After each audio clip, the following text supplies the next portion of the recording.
Growing up in Appalachia, you always hear stories, but you brush them off. However, the warnings that came with the stories you listen to, some were don't whistle after dark. If you hear something saying your name, no you don't. Never run in the woods. I can go on, but these are the important ones. I had always thought these were jokes. Just some old wives' tales that our mamas passed down to make us listen. But that all changed a few years ago. And now I tell these warnings to everyone that says they are coming to visit.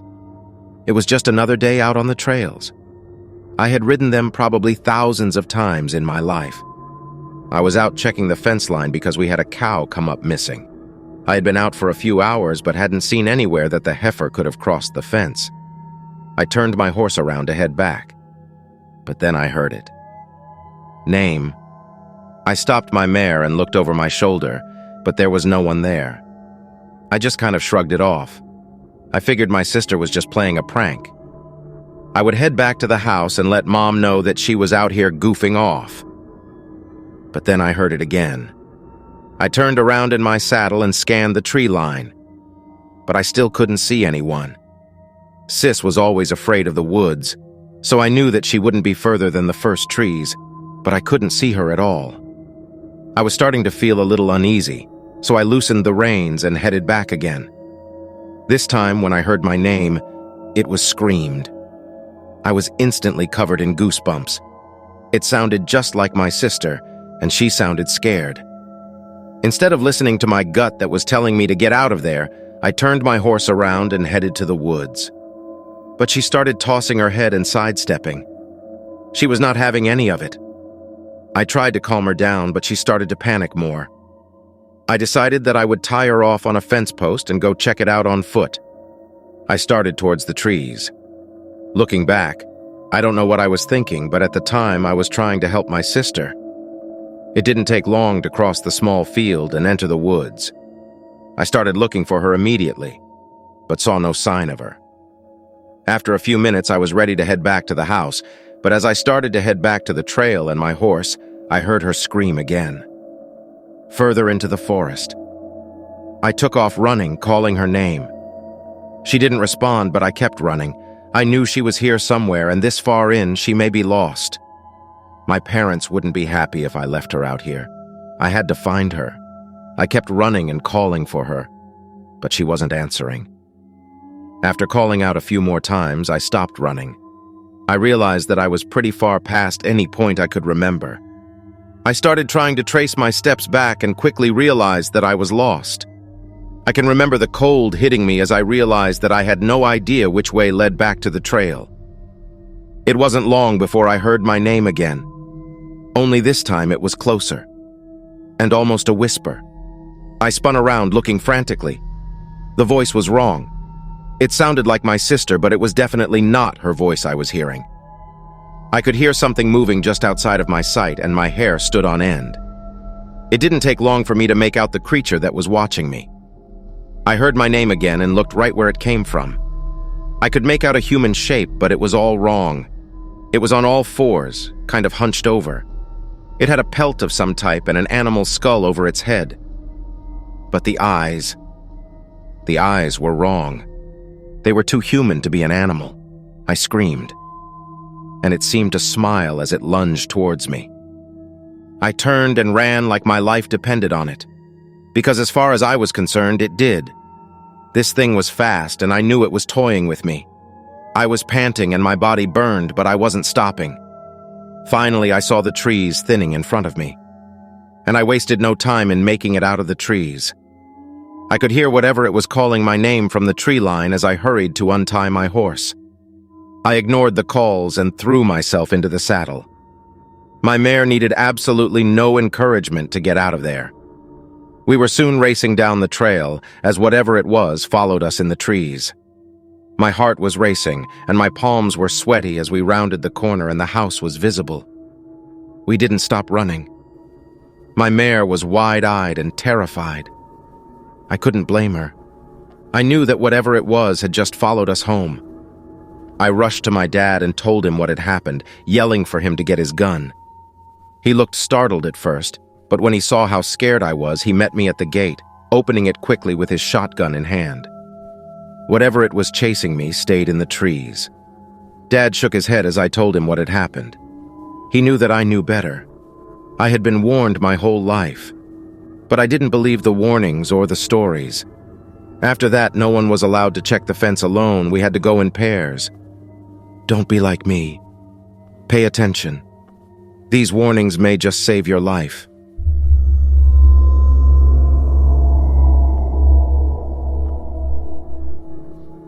I was an events coordinator, and I usually worked with local farms.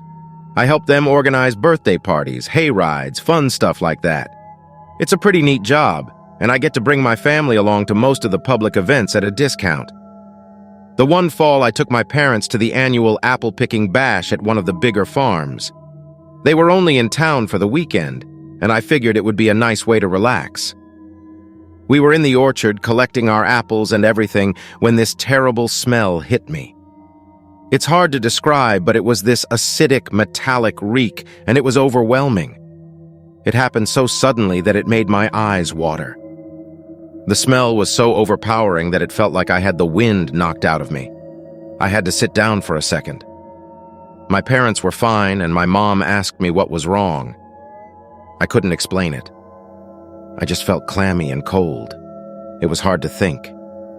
We were a little way away from the other customers. My mom ran off to get me some water while my dad stayed with me. I think we both worried I was going to faint. My dad and I were uphill, so we could see over the rest of the orchard, and I realized that it had gotten quiet. When we looked down at the other customers, it looked like everyone had stopped moving. A lot of people were sitting down like I was, or just completely laid down on the ground. It was like we had all collapsed at the same time. I started to get really dizzy. Then my dad went down. I felt too weak to help him up. All I could do was wait it out and hope that my mom was okay. It felt like I was going to pass out at any moment. I don't know how long it lasted, but then the smell was gone. It got easier to breathe and I felt less shaky. I helped my dad up. Whatever happened seemed like it had been worse for him than it was for me. When we looked down at the orchard, we saw other people starting to move and help each other up. Whatever had affected us seemed to leave all at once. My dad and I stumbled down the hill. My mom hadn't made it very far. We found her leaning against a tree, trying to catch her breath. I was worried because she has pretty bad asthma, but she seemed to be doing okay. All of us were just happy to be safe. My dad wanted to get out of the orchard as quickly as possible. The other customers had the same idea. There was a mad dash to get to the parking lot. Just a surge of freaked-out people all trying to get out at once. My parents and I had to stay in the orchard even longer because of the crowd. By the time we finally got in our car and were able to get on the highway, it was dark out.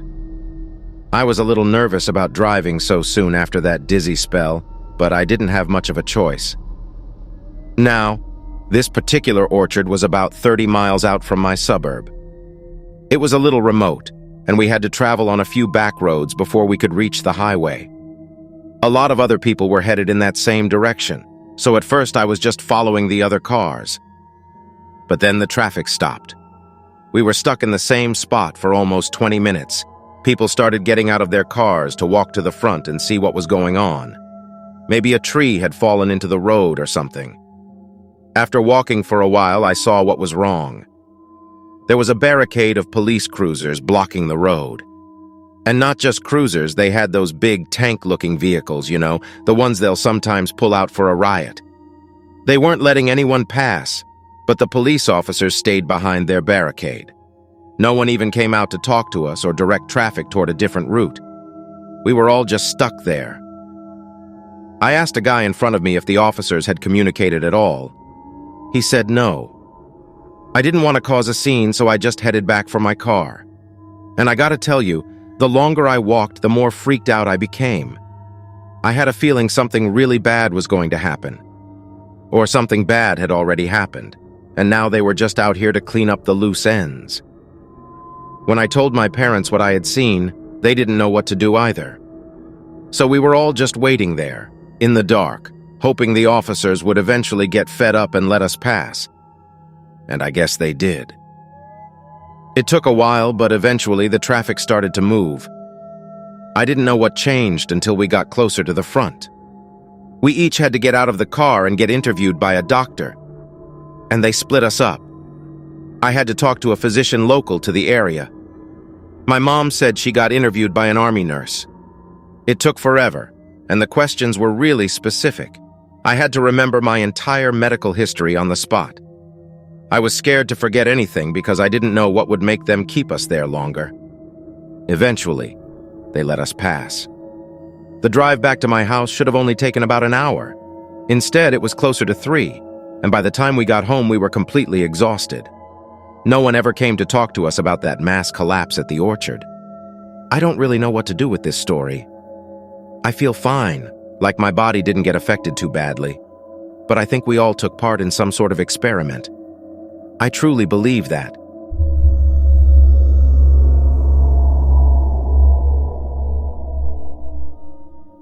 I've been looking for other people who might believe what I'm talking about. There are groups on the internet and I've talked with people, but honestly, it all sounds made up to me, which doesn't help my confidence when I share this. But I think this is the place to tell my story. My partner had been bugging me for a few weeks. She asked me to set up security cameras on the perimeter of our home. She wanted a camera set up over the garage, too. A few random things had been happening around our house for a couple weeks. My partner was concerned. There were several nights when our trash can was moved. It was never knocked over or spilled, but it was moved across the yard. We have a fence and a gate that locks on the side of our house. 3 nights in a row, the lock was unfastened, and the gate was open. My partner saw our dog in the front yard. I tried to tell her it was just neighborhood kids, but she persisted. So I went out and spent a bunch of money and bought security cameras. I work long days, so it took a lot of coffee to get acclimated to staying awake and watching the cameras. The first couple nights, nothing happened. I was beginning to think my partner was going crazy. Maybe she needed more sleep. I was trying not to doze off on the 4th night. It was a Saturday. It was late and I was awake because I didn't have to be at work early the next morning. First, I saw the camera in front of the garage blink out and it went white for maybe half a second. When the picture came back, our trash can was moved to the other side of the driveway. The camera on the side of the house turned off on its own. It just went black. I rewound the tape but saw the exact same thing I saw the first time. Just white for a flash. I went outside to check it out. It was quiet out, which is totally normal at 2 a.m. where I live. It's a quiet neighborhood. I saw nothing out of place, except the trash can. I grabbed the handle of the trash can to drag it back to where it belongs and pulled, but it didn't budge. I couldn't move the darn thing. It felt like it weighed a literal ton. I leaned back and pulled with both hands. It wasn't moving. I stood there dumbfounded. The overhead lights in the garage flickered. I tried lifting the lid off the trash can, just to do something. It was stuck. The trash can was completely immovable. The lights flickered again and turned off. Everything went black. I heard a loud buzzing for a second, and the lights flickered back to life. The trash can had moved again. Now it was near the curb. I freaked out. It was way too weird. I ran back inside the house and locked the door. I watched the yard through the window for maybe an hour. Nothing happened at all. I sat in front of the computer screen and watched the cameras. I was buzzing. I wasn't sure what I was hoping to see. I didn't believe in ghosts. I wasn't sure what could possibly be going on. The camera on the side of the house was still black. I kept glancing at it anyway, and then it turned on. The gate was open, and I saw my dog standing there. It was looking at something. I saw it raise its hackles like it was scared. Then both cameras turned off again. The screens were dead. I got up and ran to the garage and opened the automatic door. My dog heard and ran to me. It was whimpering and its tail was between its legs. I was patting the dog on its head when I saw something move along the side of the front yard. It was smallish and fast. For a second, I thought it was a cat or something, but it couldn't be. It had pale skin, I only saw it for a second, but I was sure. My dog whimpered and bolted in the house. The lights above the garage flickered again. I flipped the switch on the lights inside the garage, but they didn't respond. It went dark again. That buzzing sound returned and changed into a low hum. My eyes were adjusting to the dark, and I saw something in the shadows near the street. It was a short, pale kid. That's what I thought at first. It moved toward me. I saw its head was bulbous. It was too big to be a kid. It opened its eyes and revealed these large black orbs, and it blinked several times. The lights flickered again. When they turned on, I heard a squealing noise like someone was burning rubber in their car. But there was no smell. Right as the lights came back on, I saw my trash can pop up and then blast straight up into the air. Completely silent. I ran into the driveway and looked up, but the trash can was gone. It disappeared. And so did the little person or whatever it was that I saw. I stood there and looked up at the sky for a long time. I locked the side gate, even though it felt completely pointless.